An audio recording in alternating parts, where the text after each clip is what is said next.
Welcome to this video, and in this video we're going to learn how to apply the primary trig ratios to help us find angles within a right-angled triangle.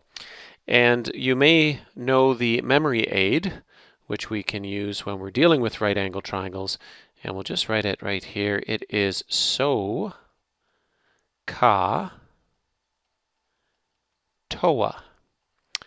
And that memory aid tells us the ratios that go along with the primary trigonometric ratios. So the sine, the S for sine, is the opposite side over the hypotenuse. The cosine of a particular angle is the adjacent side over the hypotenuse, and the tangent of an angle is the opposite side over the adjacent. So in this little video, we're going to take a look at solving for an angle, and we've got two triangles here where we're being asked to find the value of theta, the angle, to the nearest degree. And in the first triangle on the left, we can see that theta is this angle right here, and in the other triangle on the right, we can see that theta is this angle in here. Okay, well, the placement of the angle is important because our perspective for sine and cosine is going to depend on the corner that we are. If you want to think of it as a person standing in that corner, you are standing in this corner here because that is the corner with the angle we're interested in.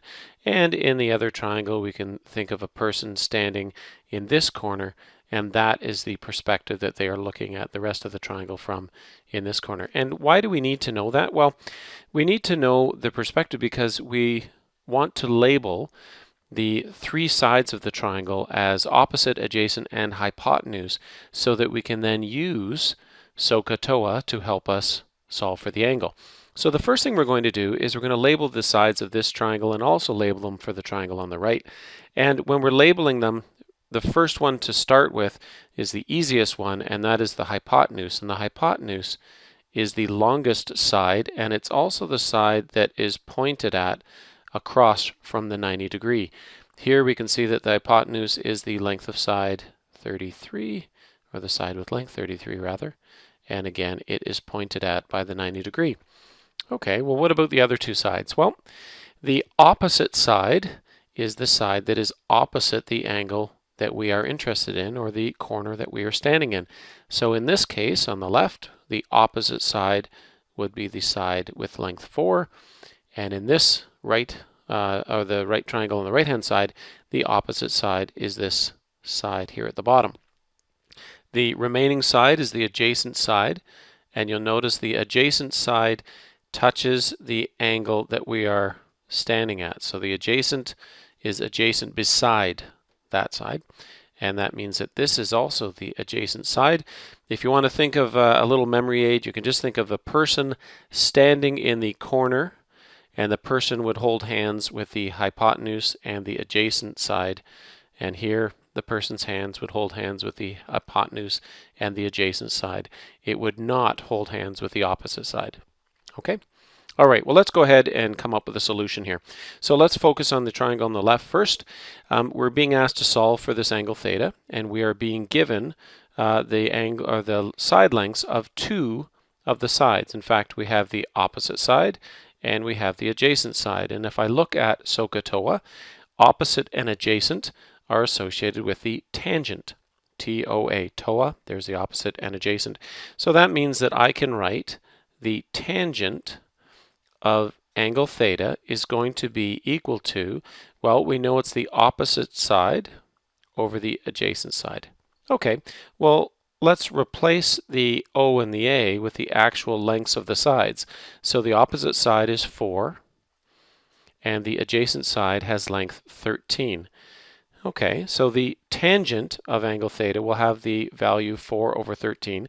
And if we used a calculator to calculate what that is, we would get a decimal value, 0 point something, and that is the tangent of that angle. To find the angle, well, we move tangent to the other side, and we need to ask for the inverse tangent of 4 over 13. Okay, and that will give us the angle measure. So we're going to just fire up our little calculator here. There's our calculator, and on the calculator, we'll turn it on, and we're going to ask for the second function tangent, the inverse tangent of 4 divided by 13. And when we hit enter, we will clearly see that it is 17.10. Okay, so back on here, 17.10 is the answer. It said find theta to the nearest degree. So in this triangle, our final answer will be theta equals 17 degrees. We'll round to the nearest degree. Okay, let's take a look at the triangle on the right.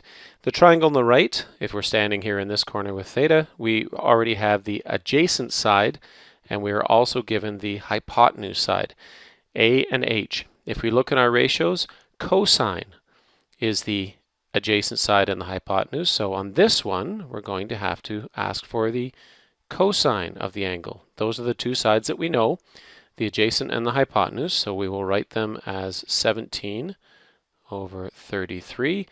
Again, to find the angle, we are going to take the inverse cosine of 17 over 33, and theta will be equal to, and on our calculator, we'll just enter second function, cosine, 17 divided by 33 equals 58.99.